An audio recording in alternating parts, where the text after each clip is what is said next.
Selamun Aleyküm. Bismillahirrahmanirrahim. Değerli öğrencilerim, ben öğretmen Zahide Halil Asaflı, İmadeddin Erkek Lisesi'nde biyoloji öğretmeniyim. Tekrardan sizinle buluşurum. İnşallah ne kadar edebilsem o kadar size bu konuları anlatırım. Allah'a bel bağlarım. İnşallah benden anlasız. Eğer bir kusurluk varsa, bir eksiklik bende varsa inşallah benim hakkım halal edin. Size ne kadar yeteneğim de var o kadar size anlatırım. Tabii 12. biyoloji kitabı 10 bölümden oluşmuştur. 1'den 6'ya kadar birinci korustu, 7'den 10'a kadar ikinci korustu. 10'uncunun sadece bir kısmı dahilde, başkaları dahil değil. Birinci tüm insanın vücudunun yapısı üzerinedir. Sistemle birkaç sistem insanın vücudunda alırız. Birinci bölümümüz iskelet sistemiyle kas sistemidir. Bir, insan vücudun düzenlenmesi. İnsan vücudun düzenlenmesine bakarsak tüm canlılar insanla böyle sadece ilk defa bir hücreden oluşurlar. O da döllenmiş yumurtadır. Sonra bu döllenmiş yumurta bölünür. Bölünürken İnsan 3. haftanın sonunda bir kütle hücreden oluşur, yuvarlak şeklindedir, bir küre şeklinde olur. Yani önceden bir hücrede bölündü, 3. hafta sonunda bir kütle hücre oluştu, o hücreler küre şeklini alır. Yani insan 1. haftanın sonunda küre şeklindedir. Ondan sonra insan dönüşür, vücudu gelişir, bölümler yapılır. O zaman omurga oluşur. Omurga oluştuğu zaman ona diyorlar omurgalı canlı. O zaman insanın şekli yan simetrik olur. Lateral simetrik. Simetrik ne demekti? Yani bizim iki tür simetrikimiz var. Birisi diğer ışınlı, o birine diğer yan. Işınlı mesela bir küre getirirsek, birkaç bölüme bölsek, her tarafı diğer tarafıyla aynıdır. Yani ışınlı simetrik bir yapını birkaç seviyeyle eşit şekillere bölünür. Ama insan yan simetrik demek zamanı sadece bir seviyeyle bölünür. Mesela sadece böyle bölersek bu yanda bulunduğu bu yanda var.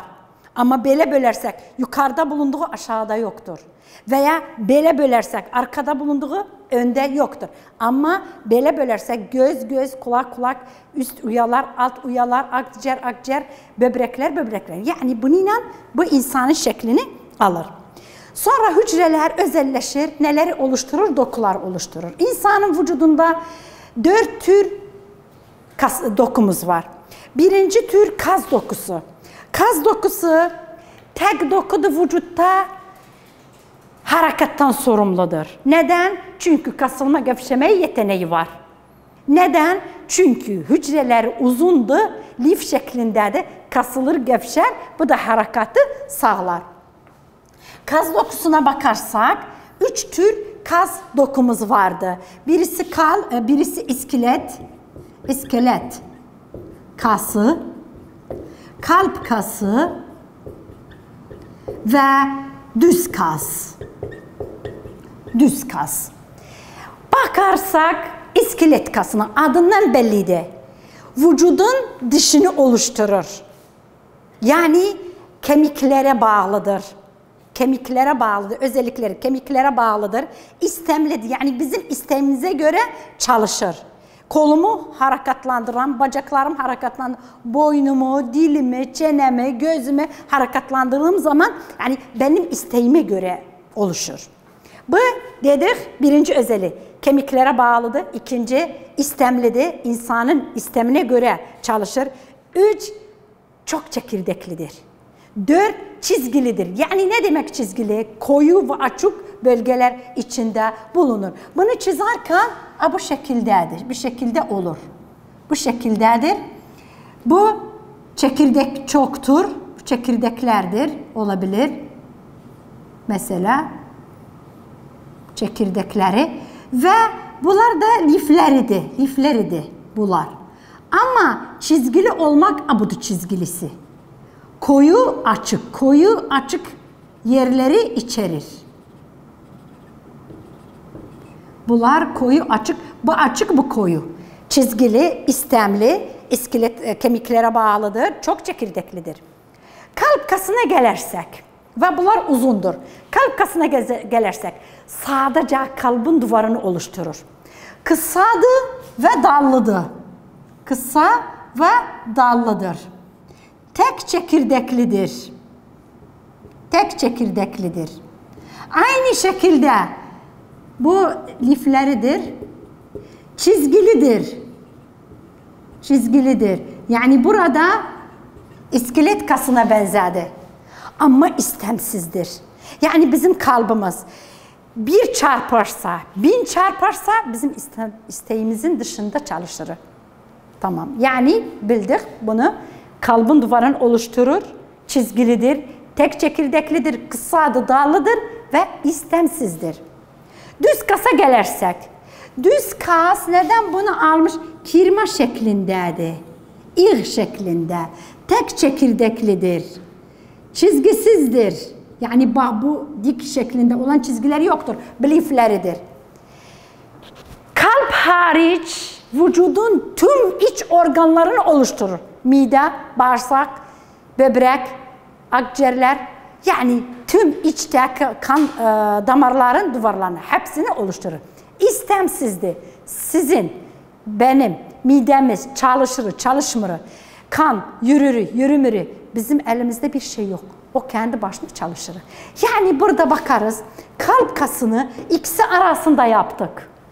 Buna benziyor çünkü çizgilidir. Buna benzeri istemsizdir. Her üçünü bildik. Bunlar da dedik neden sorumludular? İnsanın çalışmasından sorumlu, harekatından sorumludur. Çünkü kasılma, gevşeme yeteneği var. Bunu bitirdik. Sinir dokusuna gelirsek. Sinir dokusu özel bir dokudur. İnsanda uyarımlar alır etki yerlerinden ve onlara yanıt verir. Ne şeklinde? Sinir akımı şeklinde. Sinir akımı şeklinde. Neden oluşur? Sinir dokuları birleşir, özel organları bizim vücudumuzda oluşturur. Beyin, omuriliği, sinirler hepsini bu oluşturur. Yani bizim her yerimizin çalışması gerekti, sinir dokusu onları uyarsın. O da ne aracıyla olur? Sinirler aracıyla uyarımları sinir akımı şeklinde getirir bunlara ve onlara yanıt verir. Ne şeklinde sinir akımı oluşur? Elektrik aktifi şeklinde.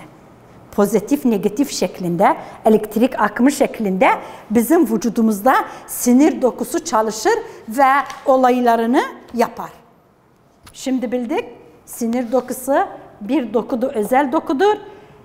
Etki yerlerinden sinir etkiler alır, uyarımlar alır ve onlara yanıt verir. Mesela ben bakıram. Baktım buna. Önceden oraya etkiden sinir bunu aldı, beyne apardı, ona yanıt verir. Gözüm kapadım, hareketlendirim veya tat alma veya yazma. Şimdi istiyorum ben yazın. Buradan ne olacaktı? Etki, bu uyarımlar alır, sinir dokusu aparır omuriliğine, beyine, o yanıt verir. Ben bunu yazım, ellerimi hareketlendiririm. Midenin çalışması, kalbin hepsi tüm bu çalışmalar sinir dokusu aracıyla olur. Sinir dokusu da elektrik aktif şeklinde çalışır.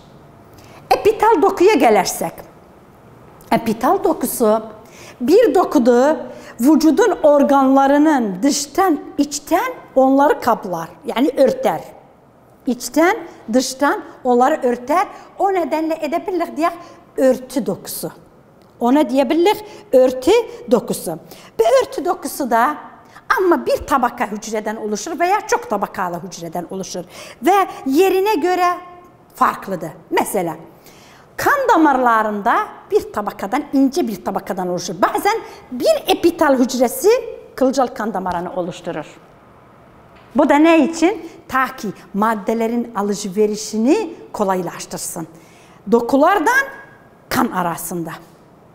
Bazıları ise mesela solunum borusunda bakarız ne var? Silyeler, kirpikleri var. O kirpikler ne yapar? Yabancı maddeler, tanecikler bizim hava aracıyla içeriye girdiği zaman onları akciğere taşınmasını engeller. Mesela hava kirlidir. İçinde toz, toprak, polenler, yabancı maddeler var.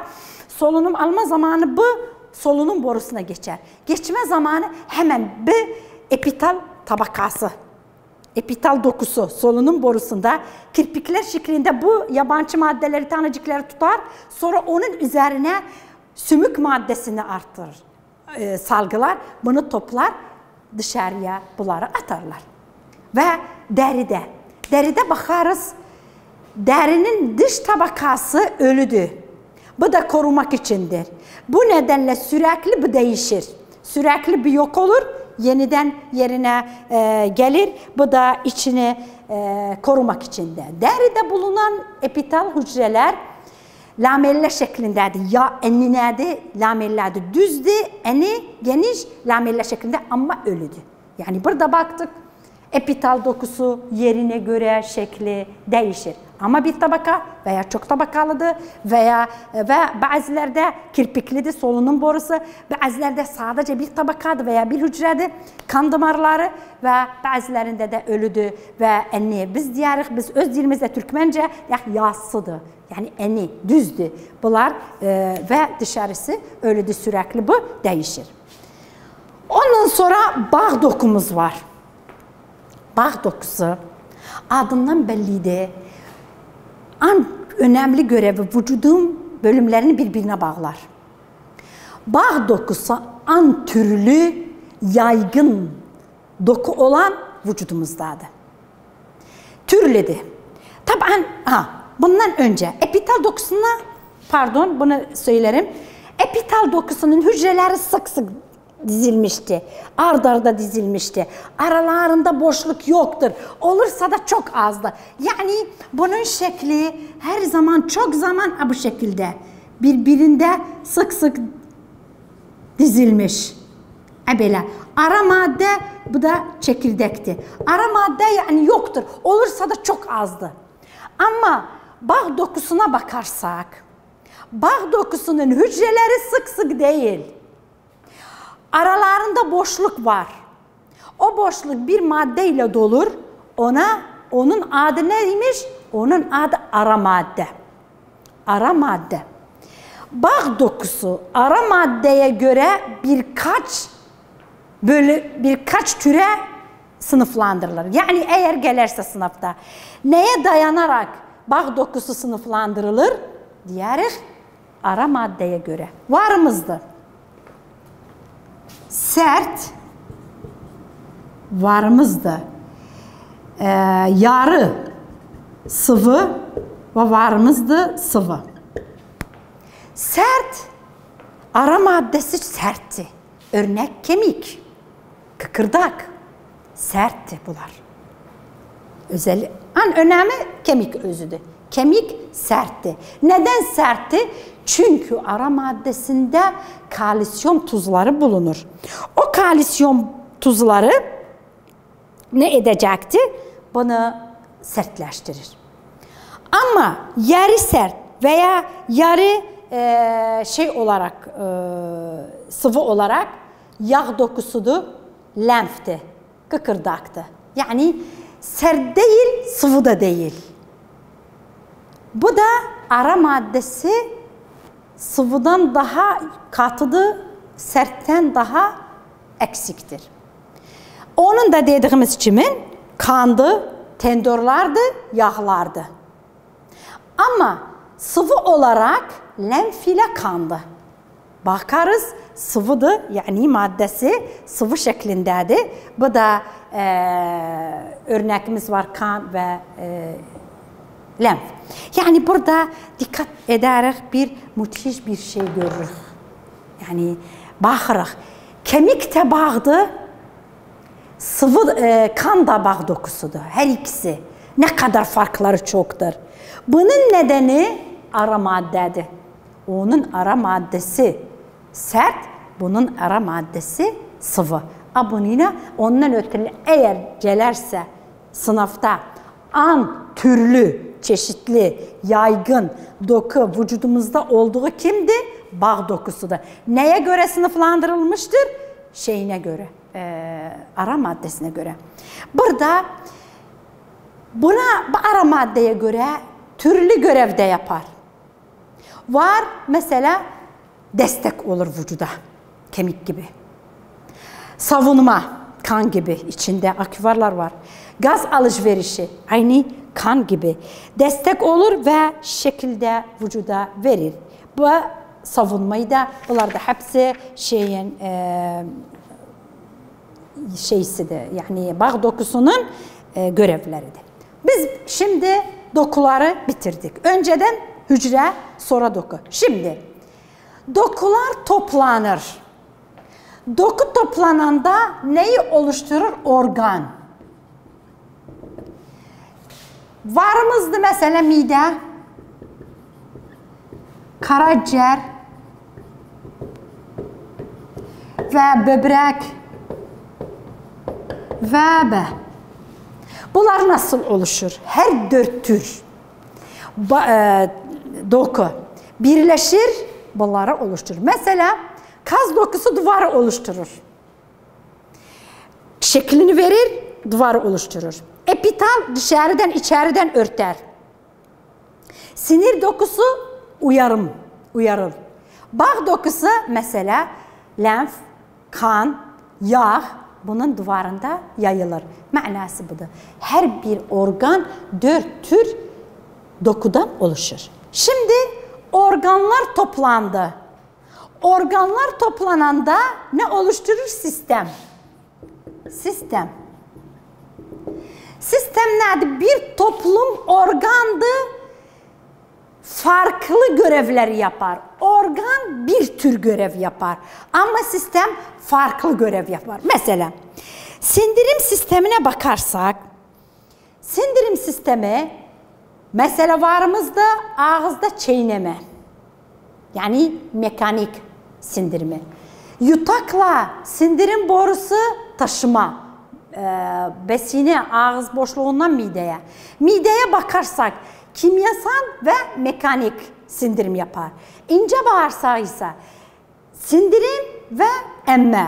Ama yoğun bağırsağı ise suyu emer ve atıkları dışarıya atar. Onların ekleri var. Karaciğer, pankreas. Onlar da sindirim enzimlerini salgılarlar. Sindirme olayına yardımcı olurlar. Bu sistem görürüz birkaç organdan oluşur. Farklı görev yapmak için. Ama organ birkaç dokudan oluşup bir görev yapar. Mesela mide sadece sindirmedir. Ağız sadece çiğneme. Bu besin borusu sadece taşımadır. Bu sistemi de bitirdik.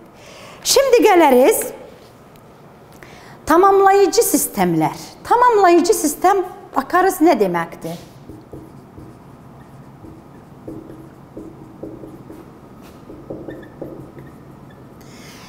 Tabii insanın vücudunda en yüksek düzenlenme seviyesi sistemdir.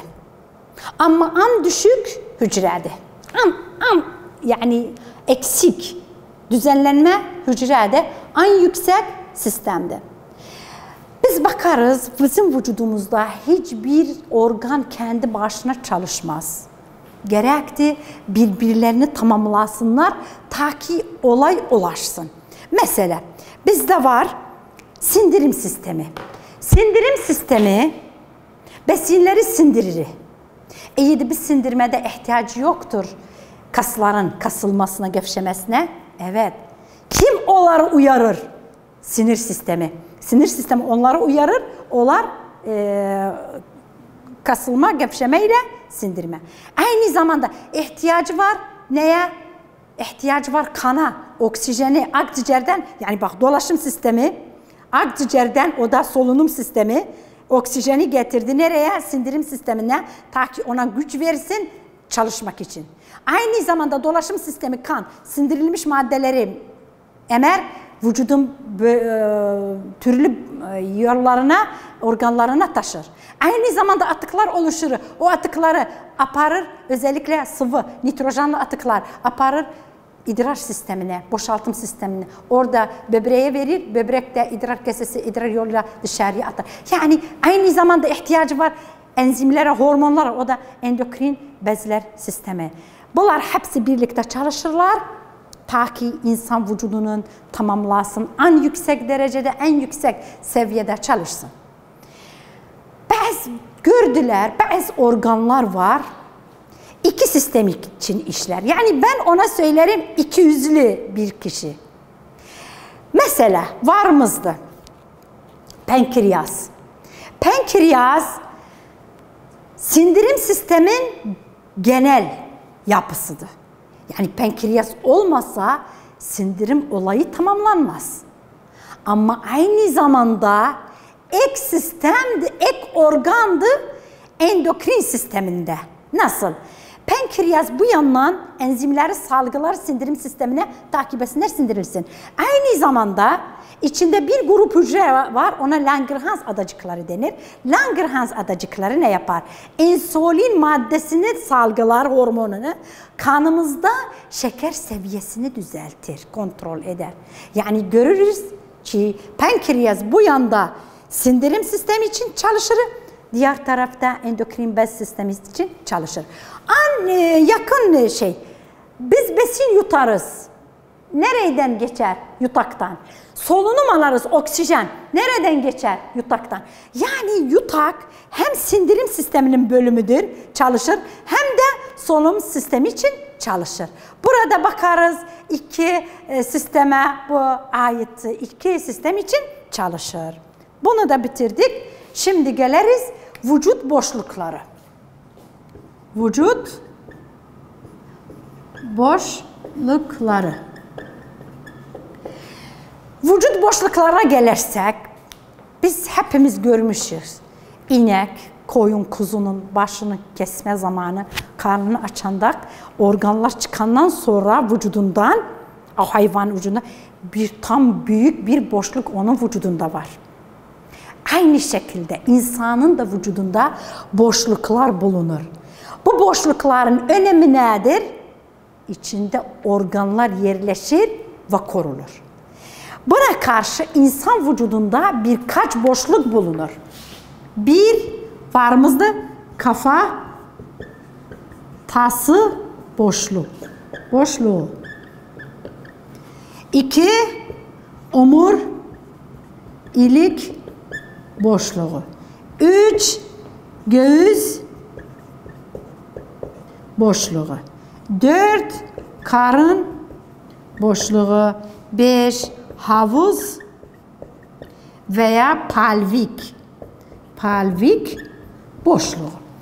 Bu 5 tane içinde organlar bulunur ve organlar içinde yerleşir ve korunur. Mesela kafatası. Kafatası içinde beyin var. Yani kafatası beyni korur. Omurilik boşluğunda omuriliği var. Ve görürüz ki bunlar hassas organlardır. Göğüs boşluğunda akciğer, solunum borusu, besin borusu ve kalp bulunur. Karın boşluğunda sindirim sistemin en çok bölümleri bulunur. Ama pelvik veya havuz boşluğunda boşaltım sistemiyle ve üreme sistemi ve sindirim sistemin bir bölümü onun içinde bulunur. Bunlar hepsi birlikte çalışırlar, yani birlikte organları korurlar. Ama burada bir not var. Bakarsak göğüs, karın, pelvik tamam bir boşluktur. Ama karın ile göğüs arasında kastan yapılmış, kastan oluşmuş bir barikat bulunur. Ona söyleriz diyafram.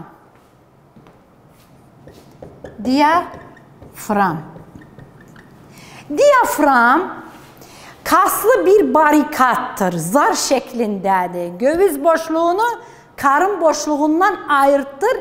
Sadece bir delik içerir. O delikte nedir?